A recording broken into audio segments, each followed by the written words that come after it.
ndakubwiza ukuri, umusore uzakurambagiza aho ari hose araza kuza yirukanka akugereho kugeza igihe agusabiye urukundo, kugeza igihe mubaniye mugashinga urugo. Ashobora kugufata uri umwana w'umukobwa waravutse uri mwiza ufite uburanga, abantu bagutangarira kuri mwiza bavuga bati uriya mukobwa ntazabura umugabo.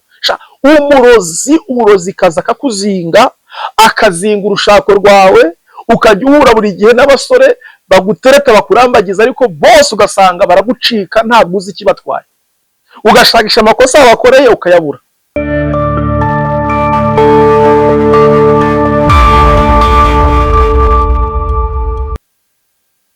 Reka ntangire mbasuhuza mu izina rya Kristo Yesu. Nkunze kuvuga ngo iyi si dutuyeho bene data, abayituyeho bakwiriye kumenya iryo zina. Iryo zina mvuga nta rindi, ni izina ry'umucunguzi wacu Yesu Kristo. Abatuye kuri iyi si bakwiriye rwose kumenya iryo zina, bakwiriye gushaka uwo mucunguzi bakamumenya, bakamusobanukirwa. Ibyo rero duhora tubibakangurira umunsi ku wundi, tubabwira ngo ubaye utaramenya inkuru nziza ya Yesu Kristo, ibyiza akora,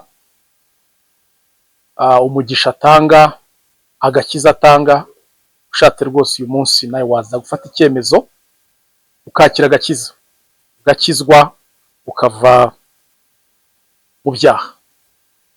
Akiza cy'ibyaha nta mumaro wabyo, nta nyungu n'imwe uzigera usanga mu byaha. Rero ivugabutumwa dukora hano, intego nyamukuru ni uko tuba twifuza ko abantu bakizwa, abantu bagarukira Imana, abantu bava mu byaha, abantu batera ibyaha umugongo bakagandukira Imana, bakakora ibyo Imana ishaka aho gukora ibyo bo bashaka. Ndabashuhuje rero mu izina ry'umucunguzi wacu Yesu Kristo. Bwarwo bwa mbere umbonye, yewe ni Prophète Bosco, umukozi w'Imana ushima Imana, ufite ubuhamya. Mvuze ko mfite ubuhamya ntabwo nabambeshye, ubuhamya ndabufite rwose kandi na bwinshi cyane. Mfite ubuhamya bw'iby'Imana yagiye inyuzamo bitandukanye, kandi nkabona Imana iba mu ruhande rwanjye, nta na rimwe nigeze mbona Imana yanjye intererana. Rero mfite ubuhamya bukomeye cyane. Igihe kimwe muzabinsabe mbagezeho ubuhamya bwanjye, kandi ndabizi neza ko mushobora kugira benshi bufasha. Mvuze rero ntibaye bwa mbere umbonye, yewe ni Prophète Bosco cyangwa se Muhanuzi Bosco. Ashima Imana ikindinze, kindindiye mu buntu bwayo, kindindiye mu mbabazi zayo, nkuko nayo kikurinze. Si byose we nashobora kuba igihe uri mubivuga ngo iracyandinze, ariko nawe ukwiriye gushima Imana ko ikikurinze. Ubu turi mu kwezi kwa 12, niko kwezi kwa nyuma gusoza uyu mwaka wa 2025. Turitegura mu gihe kiri imbere, tuzaba turimo twitegura kwinjira cyangwa se kugera mu wundi mwaka, sibyo? Wundi mwaka wa 2026. Watanze ikirero? Ntacyo watanze pe, ntacyo watanze kubugejeje aya magingo. Ni ubuntu pe. Muririmbyi n'uwaririmbye indirimbo ivuga ngo ni ubuntu bugeretse ku bundi, ni ubuntu bugeretse ku bundi. Nanjye rwose kuba ngejeje aya magingo, si uko ndusha abandi gukiranuka, si uko ndi mwiza kurusha abandi, si uko natanze byinshi mbiha Imana kurusha abandi, oya, ni ubuntu bw'Imana. Rero numva twatangirana uyu munsi dushima Imana tugejeje aya magingo. Mbere ya byose, mbere y'ibindi byose biza kuvugirwa aha ngaha, nyemerere aho uherereye hose tubanze dushimane Imana tuyishime, tuyigarurire icyubahiro kuko amashimwe ni ayayo. Ndabakiriye rero mwese aho tugiye kubana muri mu bihugu bitandukanye. Iyo mvuze ibihugu bitandukanye ubwo mbashyizemo ya migabane yose,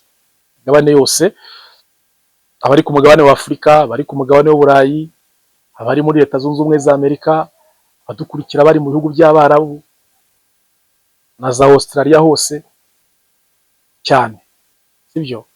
Imana y'amahoro ibaha umugisha, ndabakiriye kandi mugubwe neza. Duha agaciro cyane uburyo mujya mufata igihe cyanyu mugakurikira ubutumwa butambuka hano.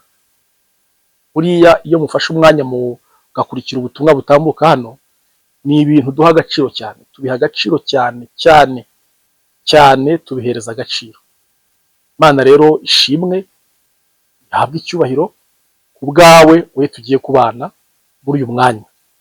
Icyo mpamya ntashidikanya nuko umwanya tugiye kubana hano ntabwo uwo mwanya uzawukubera imfabusa. Ko niko kuri. Ntabwo igihe tugiye kumarana hano kiri bukubere imfabusa.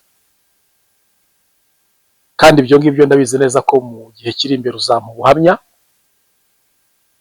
uzatanga ubuhamya rwose uvuga uti bya bindi umuhanuzi w'Uwiteka Imana Bosco yambwiye yarasohoye. Ndagira ngo dusengane Imana mu mwanya muto cyane, ubundi twinjirane mu kirere cy'ubuhanuzi. Twinjirane mu kirere cy'ubuhanuzi. Reka dusenge.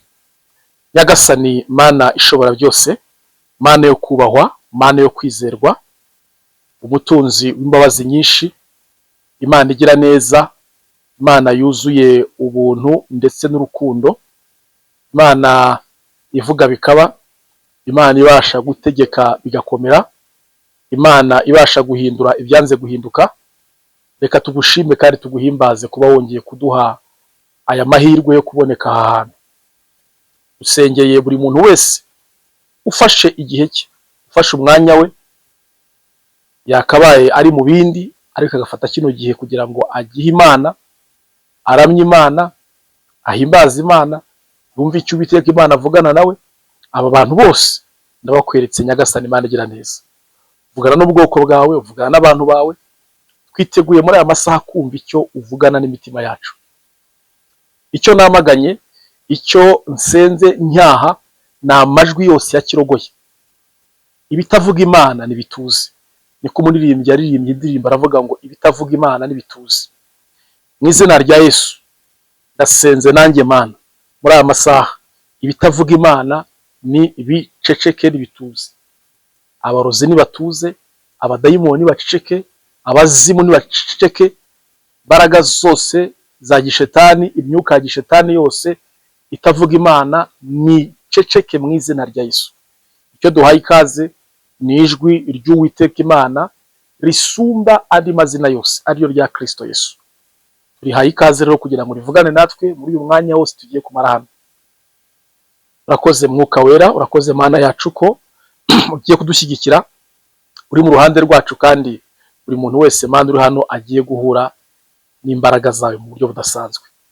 Mu izina ry'umucunguzi wacu Yesu Kristo bisezemo nizeye, Mana shimwa, amina. Nababwiye rero mu kanya gashize, ndababwira ngo tugiye kugirana ibihe byiza. Tugiye kugirana ibihe byiza kuko ndi hano nk'umuhanuzi Imana igutumyeho. Ndi umuhanuzi Imana igutumyeho. Icyo ngusaba ni kimwe, nuko amagambo agiye guturuka mu kanwa kanjye, ko nanjye ndi hano nk'igikoresho cy'Imana. Iyo Imana itaza kubyemera ntabwo nakabaye ndahangaha. Iyo nza kunanira Imana sinyemerere kugira ngo ubu butumwa mubagezeho, ntabwo mwakabaye mubwumva. Niyo mpamvu ngusaba kugira ngo aya magambo ngiye kugezaho aturutse ku Uwiteka Imana uyakirane kwizera, uyakirane imbaraga, kuko ndabyumva ko tugiye kwinjira mu kirere cy'ubuhanuzi. Tugiye kwinjira mu kirere cy'ubuhanuzi. Imana igiye kuvugana nawe, Imana igiye kubohora abantu, Imana igiye gukiza abantu, Imana igiye kugirira neza abantu. Abantu bagiye gusozanya uyu mwaka wa 2025 ubuhamya bufite ibihamya. Ndaza rero gufata umwanya wo gusengera. Wowe ufunguye iyi video, ntawamenya basanga aka kanya ukuyemo ubutumwa bwawe, ukuyemo message yawe. Icyo usabwa ni kimwe, iyi video yose ubutumwa burimo urasabwa kubwumva utagize na kimwe usimbuka. Message yose iri muri ubu butumwa urasabwa kuyumva hatagize na kimwe kigucika. Mu mwanya ushize igihe nitegura kuza hano kugira ngo mbane namwe, nibwo nasenze Imana, numva Imana ivugana nanjye amagambo akomeye. Imana irambwira ngo haguruka ndagutumye. Baza Imana nise Mana untumye hehe? Imana irambwira ngo ngutumye ku bwoko bwanjye uri mu mpande z'isi zitandukanye. Ntega amatwi iri Imana ntimana mbwira. Imana irangije irambwira ngo haye ijambo ugomba kubanshyirira muri izi mpera z'umwaka n'uku kwezi kwa 12, ngo abanyizeye, simvuza abizeye jewe, mvuza abizeye Imana, ngo abizeye Imana, abiringiye Imana, abahanze amaso Imana, abahisemo gukurikira Imana, abantu bafite ibyiringiro byabo, ibyo byiringiro byabo bikaba bishingiye ku Mana. Iyo Mana mvuga ndavuga umucunguzi wacu Yesu Kristo. Abamuhanze amaso, abamutumbiriye, Imana yampaye ubutumwa. Ubutumwa Imana irambwira ngo mbubazanire.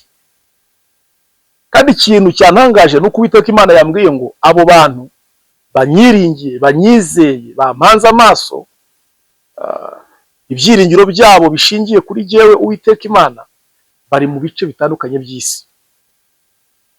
Aha rero ndahasobanura gatoya.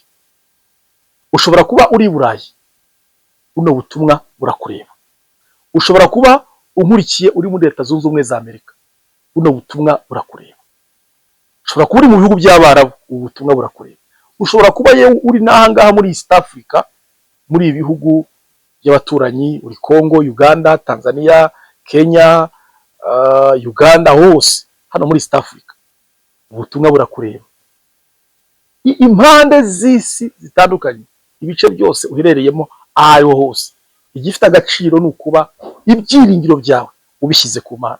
Igifite agaciro nukuba kwizera kwawe ushingiye kuri Kristo. Ukaba kandi umaze iminsi usenga ubwira Imana ngo Mana gira icyo ukora ku buzima bwanjye kugira ngo nsozanye uyu mwaka wa 2025 ubuhamya bufite ibihamya. Hawe rero ubutumwa bwawe wowe ufunguye iyi video, mpawe ubuhanuzi bwawe. Ndi hano kuguhanurira, ndi hano guhanurira ubuzima bwawe. Ntibutse ko iyi video uyifunguye atari impanuka. Kubura ahangaha urimo wumva buno butumwa ntabwo ari by accident, si impanuka. Oya, ntabwo kandi uzigera wicuza kuba warumvise ubutumwa. Ndabizi neza ko mu minsi iri imbere uzashima, akanwa kawe kagiye gushima Imana, ururimi rwawe rugiye gushima Imana. Uzambwira, ndabizi ko uzambwira, uzampamagara, ndi butange na nimero yanjye rwose, ndabizi ko uzampamagara umbwira uti muhanuzi w'Imana Bosco, ibyo wampanuriye byarasohoye. Bwa buhanuzi watanze, watambukije, bwarasohoye.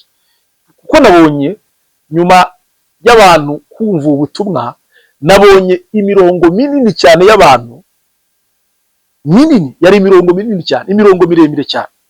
Abo bantu nabonaga batonze bose basaba gushima, bavuga bati mwaduhaye gushima Imana, mwaduhaye umwanya tukavuga iby'Imana yadukoreye, tukavuga imirimo y'Imana, tukavuga ibitangaza by'Imana, tukavuga imbaraga z'Imana. Rero muvandimwe ukabyara weka mwisabira iki kintu.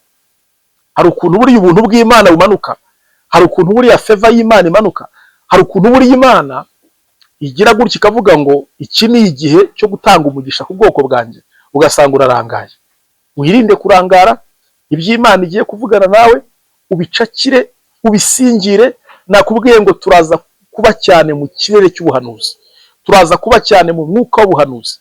Kandi uyu munsi ndaguhanurira nawe, ndahanurira ubuzima bwawe. Kandi iri jambo rya gihanuzi ngiye kubanza kuguha, ubanza uryakire.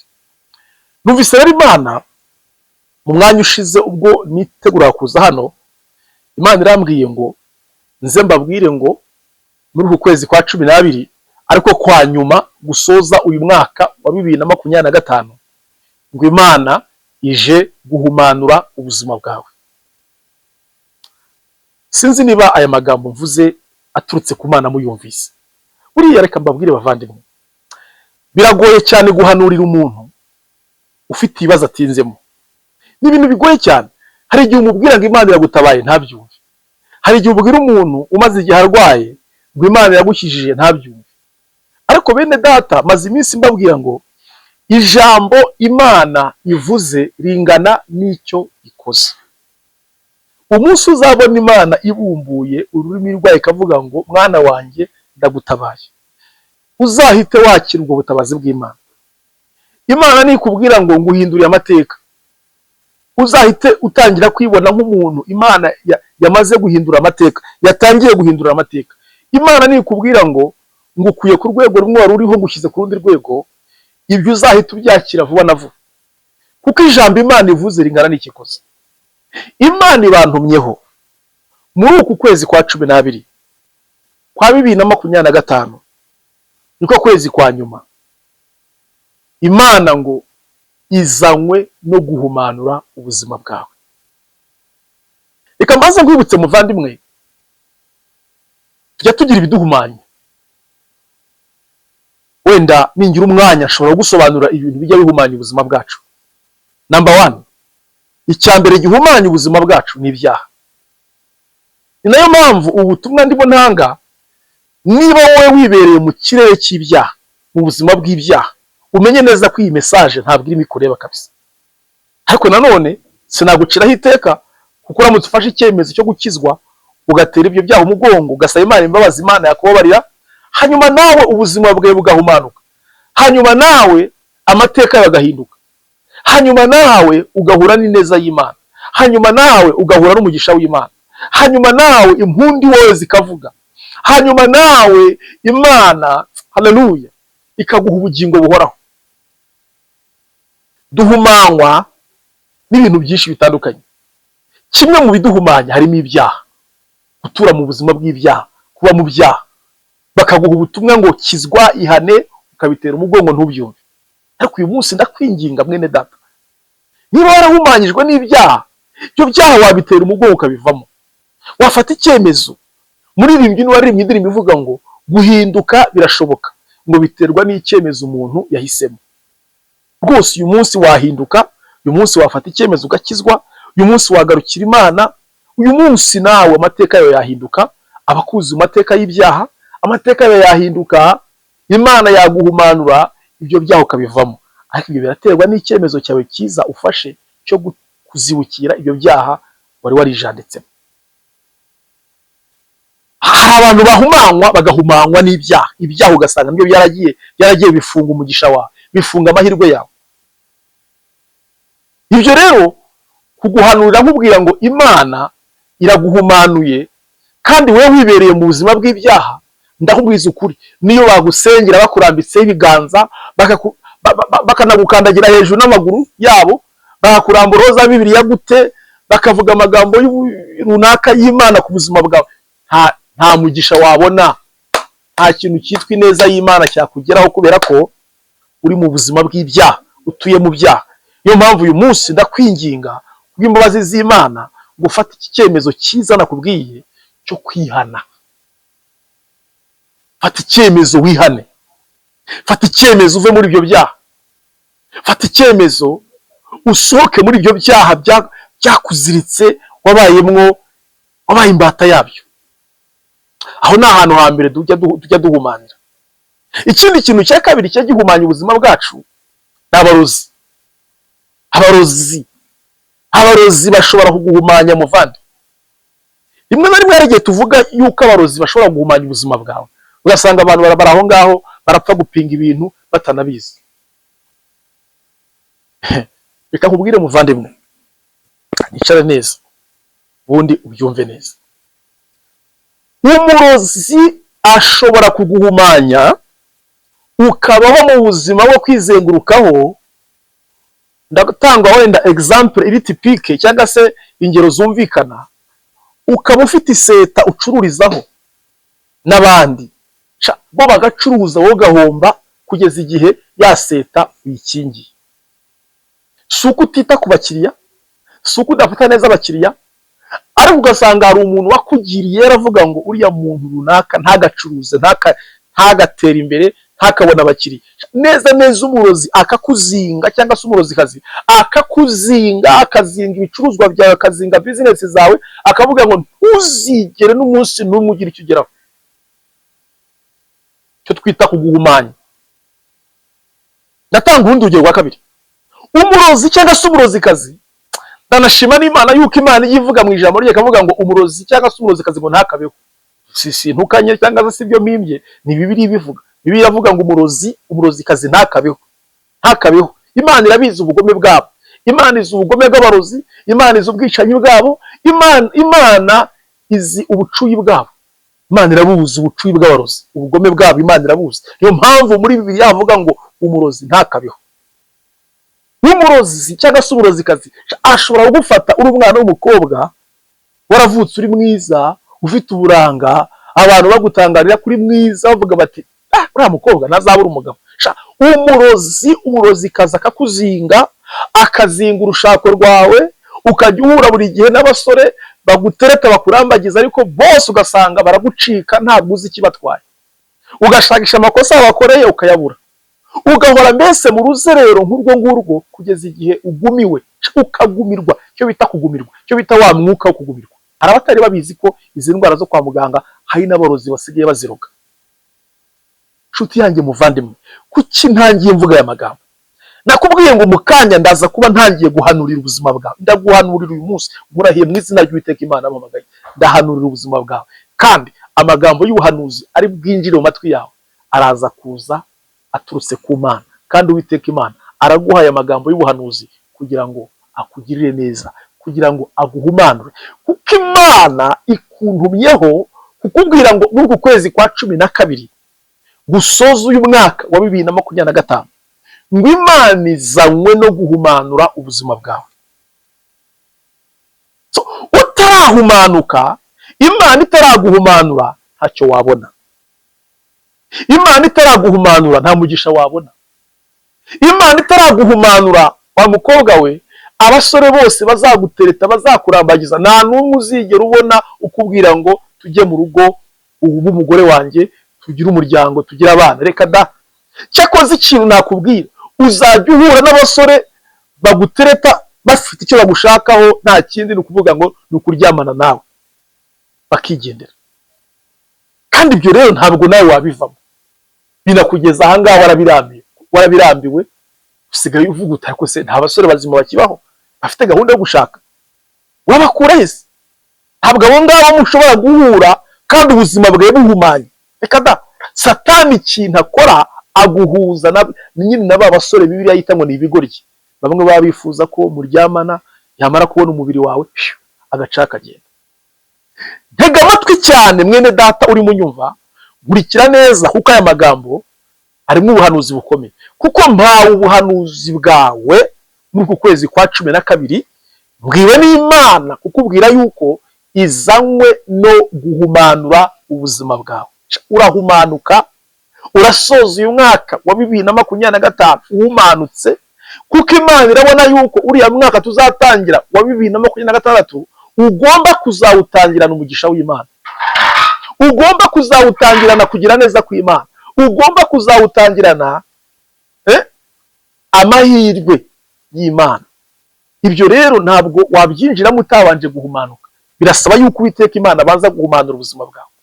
Nshuti yanjye muvane muneza amatwi, se wabanze kubyumva? Umaze kubyumva ko Uwiteka Imana agiye guhumanura ubuzima bwawe? Imana irashaka guhumanura ubuzima bwawe. Imana irashaka guhumanura, irashaka kuguhumanura. Rero narigeze ku hantu ha kabiri tujya duhumanira, ndavuga abarozi. Umurozi ashobora kuguhumanya, ugahora ku nshinge kwa muganga, niwe ibinini, niwe wateragura inshinge, niwe uhora ku miti, indwara ziri kronike. Kumbe ni igicaniro cy'abarozi cyaguhumanyije, baravuze ngo runaka ajya ahora ku miti, baravuze ngo runaka ajya ahora ku gisuzuguro cy'uburwayi. Nshuti yanjye muvandimwe, Imana ifite rezo yo kukubwira ngo imanuwe no kuguhumanura. Sinzi ibyaguhumanyije, ariko mu kanya dushobora kwinjira mu isi y'ubuhanuzi, Imana ikanabihishura rwose, biranashoboka cyane. Nitwinjira mu isi y'ubuhanuzi, Imana iraza kugenda ihishura ibintu bitandukanye byagiye bihumanya ubuzima bwawe. Tunagusengera, Imana ishimwe cyane, kuko ndi hano mu kanya ngiye kwinjira mu kirere cy'ubuhanuzi gikomeye cyane. Wowe guma ahangaha, niyo mpamvu ndarikira abantu kujya, niba ufunguye iyi video, kujya uyumva yose ukayirangiza, apana kumva igice. Hari abantu baza bagafungura iminota 5 akaba aragiye, kandi nyamara ibigukiza byari biri imbere, cyangwa se byari biri mu ntangiriro. Ufungura iyi video uyumve neza yose, hatagize ijambo na rimwe rigucika. Kandi niwumva ubutumwa bugufashije, dusharinga iyo video, uraza kubusakaje ubutumwa ubugeza ahantu henshi ntawamenye. Imana ishimwe cyane. Bibiliya iravuga ngo abahinduriye benshi ugukiranuka, abo ngo bazarabagirana, bazambara amakamba, Imana izabambika amakamba. Imana ishimwe cyane kandi Imana ihimbaza. So nayo mvuga rero hejuru yo guhumanuka, yuko Uwiteka Imana amanuwe muri ku kwezi kwa 12 no guhumanura ubuzima bwawe. Urahumanuka, Imana irashaka kuguhumanura. Nta mugisha wakwakira Imana itaraguhumanura, nta muntu wakugirira neza. Niyo mpamvu waratelefonnye, wandika depoje ahantu, ariko byose inzira zarifunze, nta na kimwe ushobora kubona, kuko umugisha we hariya uba ugifitwe mu maboko na Satani. Satani n'abambari be nibo baba baragiye bagafatira umugisha, bakawuzirika, bakawambira. Ariko nje hano nk'intumwa y'Imana, nje hano nk'umuhanuzi Imana gutumyeho kuguhanurira, kubwira yuko Imana muri kuno kwezi kwa 12 imanuwe no guhumanura ubuzima bwawe. Mukobwa unteze amatwi, Imana niguhumanura urinjira mu rugo rwawe. Ndakubwiza ukuri, umusore uzakurambagiza ahari hose araza kuza yirukanka akugereho, kugeza igihe agusabiye urukundo, kugeza igihe mubaniye mugashinga urugo, ukaba umugore nawe akaba umugabo wawe. Ibyo biraza guturuka kuba Imana yaguhumanuye, kuko nuhumanuka Imana iraza guhamagara icyitwa umugisha wawe cyose ahantu kiri. Ahantu umugisha wawe wose, ahantu uzirikiye, uzingiye, bawuhambiririye, bawutegeye, mbese reka mubwire, nibashake umugisha wawe baranawushinguye, barawutabye, Imana irawukurayo.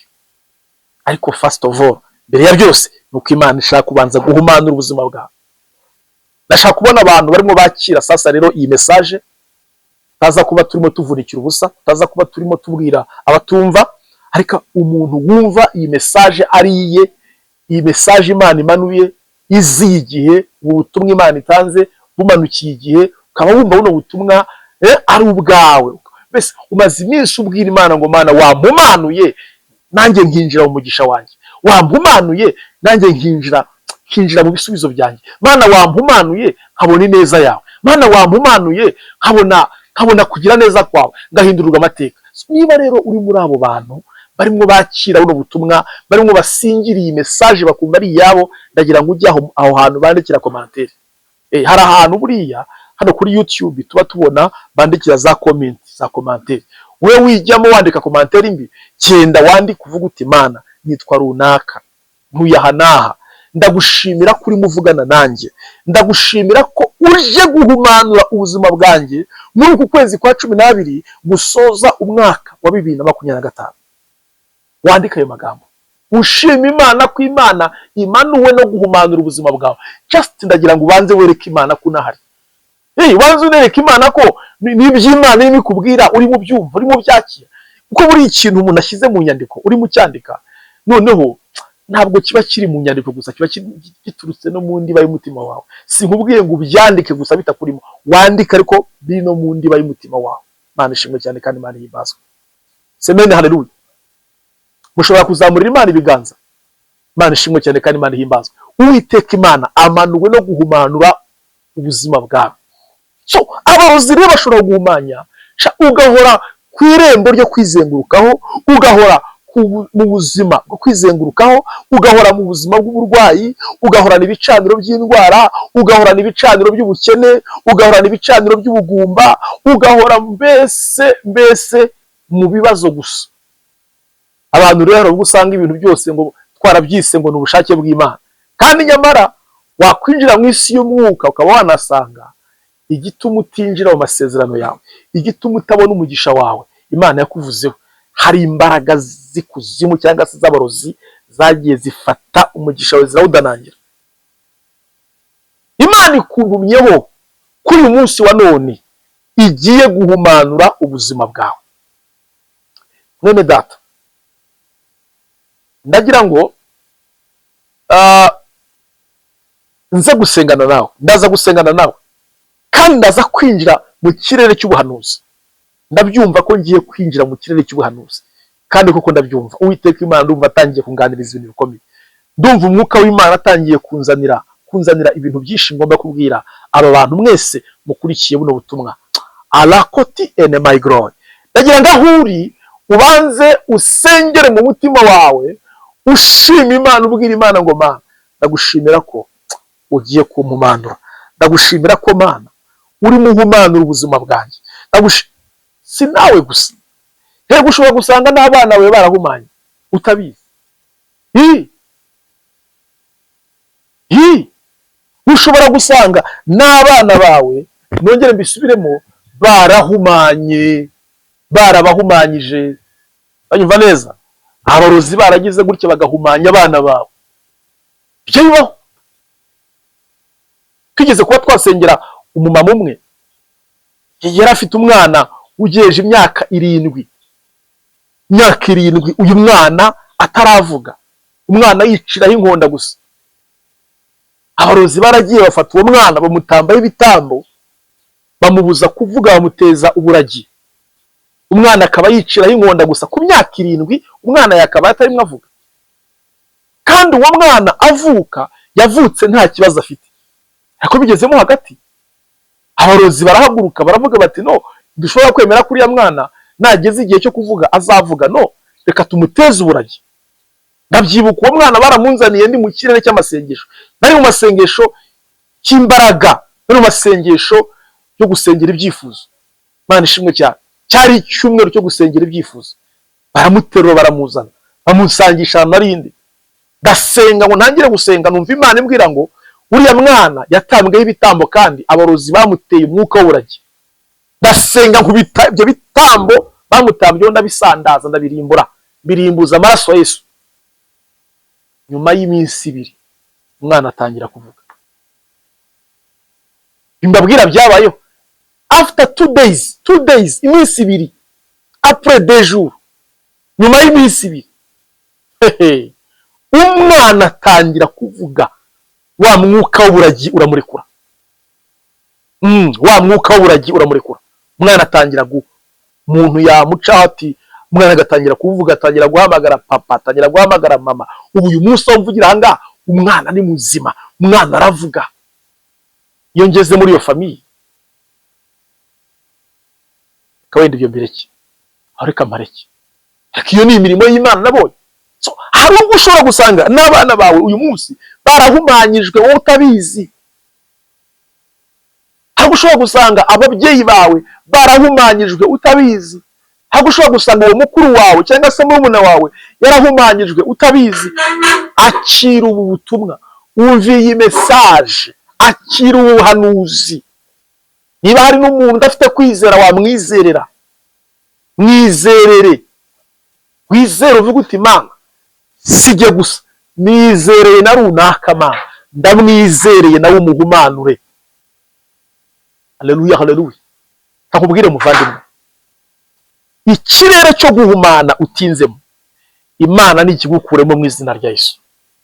Ikirere cyo guhumana, hari ugusanga umusore agendera mu kirere cyo guhumana, hari ugusanga umukobwa yibereye mu kirere cyo guhumana, hari ugusanga umumama, umupapa yibereye mu kirere cyo guhumana. So birasaba ko Imana igukura muri icyo kirere cyo guhumana ikakwinjiza mu kirere cyo guhumanuka. kandi Imana ishimwe yuko uyu murimo Imana iwukoze mu mpera z'umwaka.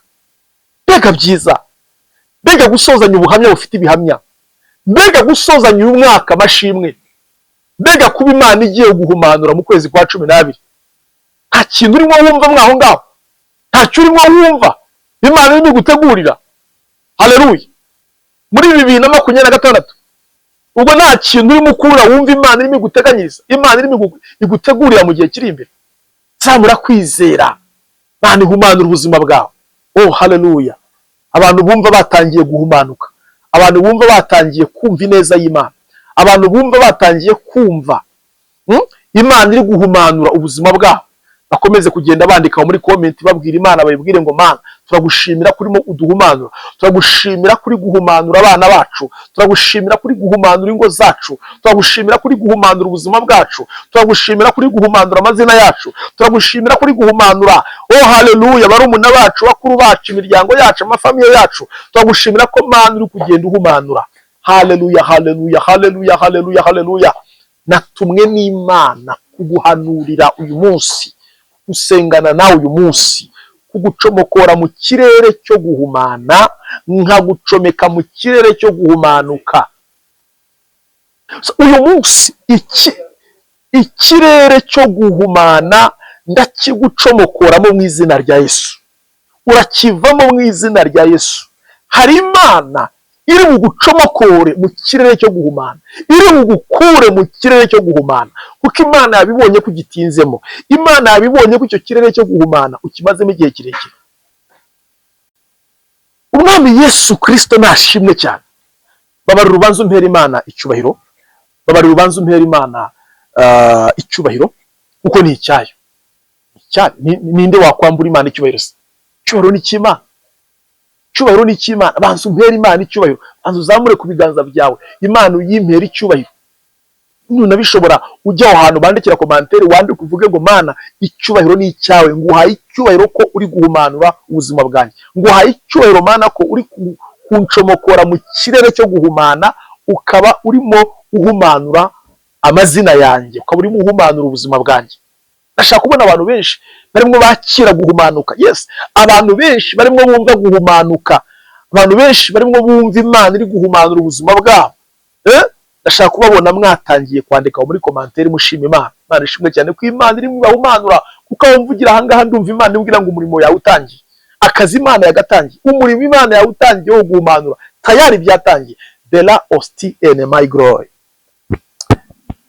Reka sasa mpanure kuko ndumva umwuka w'ubuhanuzi umanutse. Tega amatwi kurikira wumva icyo Imana ivugana nawe. Bela asti ene my glory. Ze trafo enema ando kosti ene glory dala mini vonegrai. Ndimo ndabona hari umumama, uyu mumama ndabona afite ikibazo cyo kubyimba inda.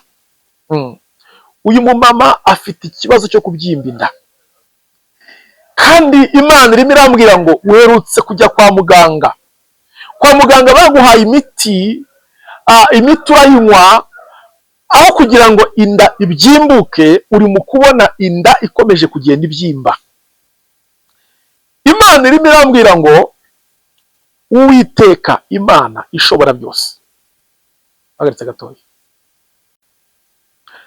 Uyu mumama rero Imana irambwiye ngo wa mumama we umaze igihe uvuye kwa muganga, baguhaye imiti ariko ntacyo byatanze. Ndabona ukomeje kugenda n'ubundi ubyimba inda, ariko Uwiteka Imana arimo arakora umurimo ukomeye mu buzima bwawe.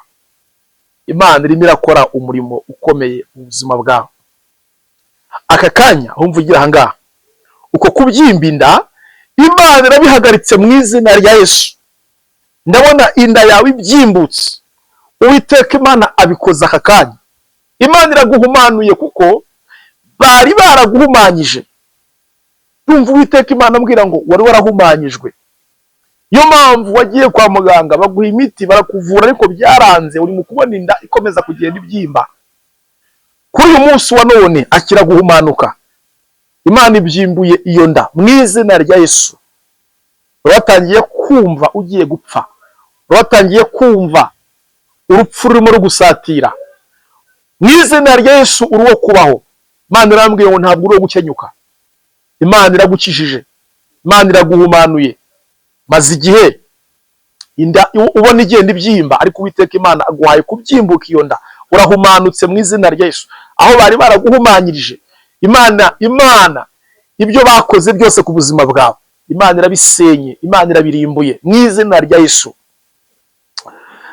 Ndabona hari umugabo unkurikiye kano kanya. Uyu mugabo afite ikibazo kimuremereye ku buryo no mu ijoro arageza amasaha yo kuryama ntabone ibitotsi. Dore ikintu kiri mu gutuma ubura ibitotsi. Banke yakubwiye yuko igiye kuza guteza cyamunara imitungo yawe.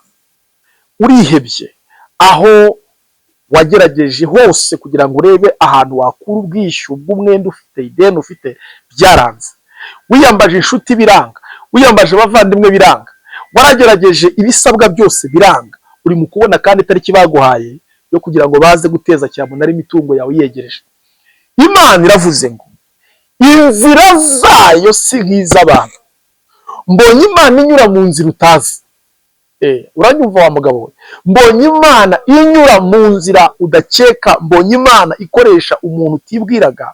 Mbona guhaye ayo mafaranga, mbona arayaguhaye, mbona uyishyuye, mbona ideni yarangiye, mbona Uwiteka Imana ahagaritse iyo cyamunara. Topa ya mini vonegrai de kista atole mini vonegrai ze etpa dola mini fo enegroi.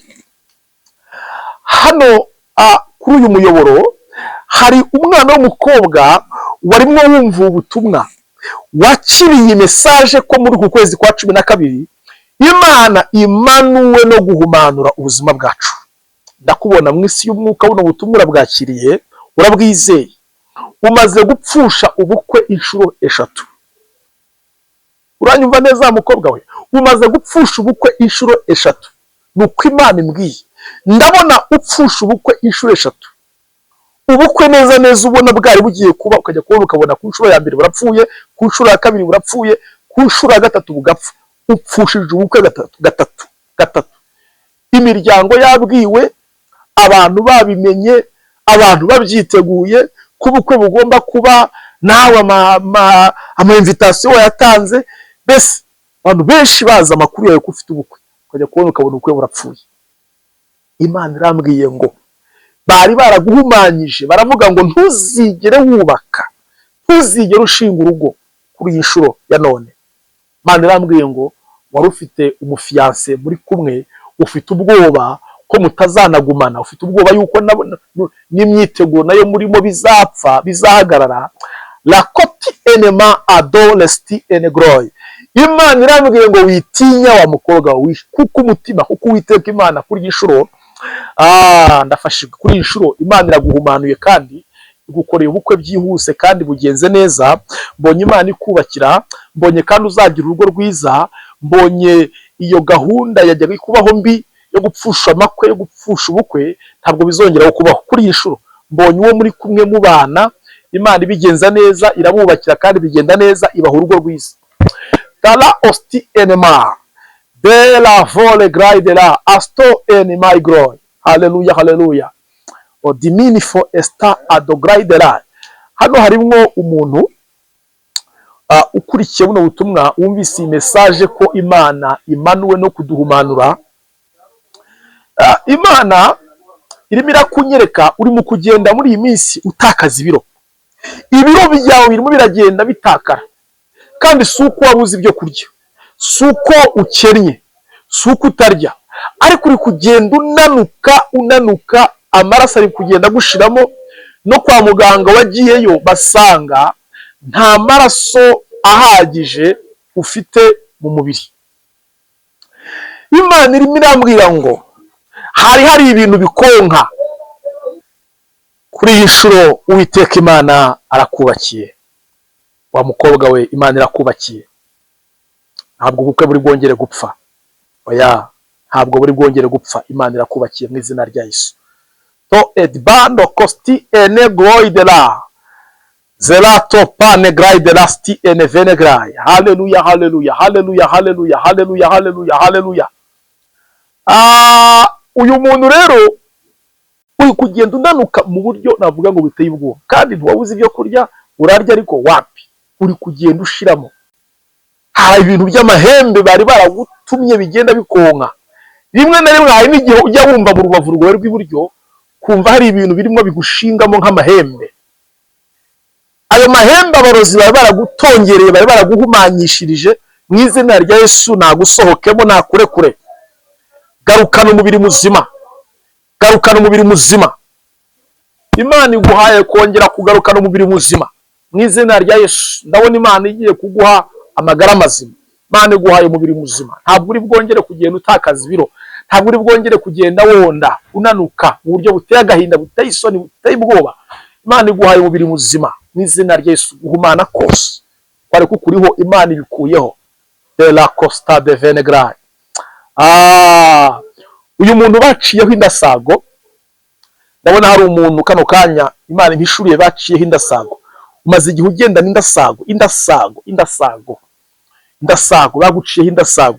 Iyo mihango ya gishetani bakoreye ku buzima bwawe, bakoreye ku mazina yawe, ndayisesa mu izina rya Yesu Kristo. Ndahumanura ubuzima bwawe, amaraso Yesu Kristo agutwikire. Imana irambwiye ngo niyo mpamvu nta kintu wageragaho, niyo mpamvu wahoraga mu ntambara zitarangira, niyo mpamvu wahoraga mu bukene butarangira. Hari imihango ya gishetani yakorewe ku mazina yawe, ku buzima bwawe. Wanyumvise wa muntu we umaze igihe ugenda n'indasago? Hari imihango mibi ya gishetani yakorewe ku buzima bwawe. Uhora n'inyatsi, uhora n'icyangiro, uhora ibintu byose ubona wijiyemo bipfa bidakunda, kubera ko hari amasezerano mabi yakorewe ku buzima bwawe. Uyu munsi akira guhumanuka mu izina rya Yesu, akira guhumanuka mu izina rya Yesu. Imana iraguhumanuye mu izina rya Kristo Yesu. Haleluya, haleluya. Bene data, nsatira umusozo, ndagira ngo ubumbure Bibiliya yawe. Iri jambo sindi sobanuraho byinshi, ndari guha gusa kugira ngo uzarisome. Iri mu gitabo cy'iby'abami ibice bibiri, igitabo cy'iby'abami, abami ba kabiri, na abami ba kabiri ibice bibiri, urasoma n'umurongo wa 19, sibyo? Abami ba kabiri ibice bibiri, umurongo ni wa 19. Abami ba kabiri ibice bibiri, umurongo ni wa 19. Ndatekereza ko wahageze niba ufite Bibiliya. Haranditse ngo bukeye abanyamudugudu baho babwira Elisa bati, dore uyu mudugudu uburyo uri heza nk'uko bireba databuja, ariko amazi yaho ni mabi, kandi muri iki gihugu imyaka irarumba. Reka nsome umurongo wa 21. Haranditse ngo arasohoka ajya ku isoko y'amazi, amishamo umunyu, aravuga ati, Uwiteka aravuze ngo ahumanuye aya mazi, ntabwo azongera kwicana cyangwa kurumbya. Nuko amazi arahumanuka. Yes. Abami ba kabiri ibice bibiri, umurongo wa 19 kugeza ku murongo wa 22. Uyu ni Elisa wahumanuye ariya mazi yari yarahumanye. Ntabwo ndi buvugeho byinshi, iryo jambo sindi sobanuraho byinshi, nari ndi guhaye kugira ngo rishyigikire iyi message gusa. Urihagarare muri sengeremo, ubwira Imana ngo Mana, nkuko umuhanuzi Elisa yaguhamagaye hagusenga, amazi ye yarahumanye, agasenga ayo mazi agahumanuka. Nanjye Mana niteguye guhumanuka, nanjye Mana nakiriye guhumanuka, nanjye Mana ndagushimira ko umpumanuye. Mana ishimwe cyane. Ndashaka kubona abantu benshi mutambutsa amashimwe, mushimira Imana ko ibahumanuye. Barahiye mu izina ry'Uwiteka Imana yampamagaye. Uyu munsi Imana iraguhumanuye mwene data. Imana irabahumanuye. Guhumana kose kwari kubariho, Imana ibivanyeho. Imana iguhaye gusozanya 2025 amashimwe, kuko urahumanutse. Nyuma yo guhumanuka, amasezerano yagiye gusohora. Nyuma yuko Imana iguhumanuye, umugisha wawe ugiye kuwakira. Nyuma yuko Imana iguhumanuye, ugiye kwakira umugisha w'Imana wuzuye. Nyuma yuko Imana iguhumanuye, ubwo burwayi buragiye, iyo ndwara igusohotsemo, umubiri wawe ubaye muzima. Nyuma yuko Imana iguhumanuye, haleluya, abagupromisinze ibyo bazagukorera byiza bagiye kubikora, kuko hari igikundiro Imana igiye gushyiraho. Umva, urahumanutse mu izina rya Yesu. Turashimira Imana kwiduha. Ndashaka guhesha umugisha nkiri muri aya mavuta, ndashaka guhesha umugisha umuntu wese ugiye kurambura ikiganza ashyigikira iri vugabutumwa, ashyigikira uyu murimo w'Imana. Rwose iki kirere mpagazemo ndaguhesha umugisha. Koresha iyi nimero 0782 28 48 07 82 28 48 07. Imana iguha umugisha cyane, Imana ihumanura amasoko yawe y'ubutunzi, Imana iguha ubutunzi, Imana iguha amafaranga, Imana igushyigikire, Imana yagura imbago zawe, kubera ko nawe uteye inkunga uyu murimo w'Imana. Hanyuma ukimara kohereza inkunga yawe ku murimo w'Imana, waza guca inbox ukanyandikira, ukampa message ukambwira uti muhanuzi w'Imana nyaturaho umugisha, nitwa runaka, maze gutera inkunga umurimo w'Imana. Yesu abaho umugisha, Yesu abahumanure, Yesu abagirire neza. Mwakoze cyane abo twabanye, mukaba mwakiriye ubu buhanuzi bumanutse muri aya masaha ko no kwezi kwa 12 Imana imanuwe no guhumanura ubuzima bwawe. Yesu aguha umugisha, Yesu akugirire neza, ndagukunda cyane. Telefone zacu n'ubundi nizo ngizo maze gutanga, nizo wanyuraho n'ubundi utwandikira. Ariko abantu mushyira akabaraga mu gushyigikira uyu murimo w'Imana. Murakoze cyane, ndabakunda cyane. Shalom shalom, bye bye.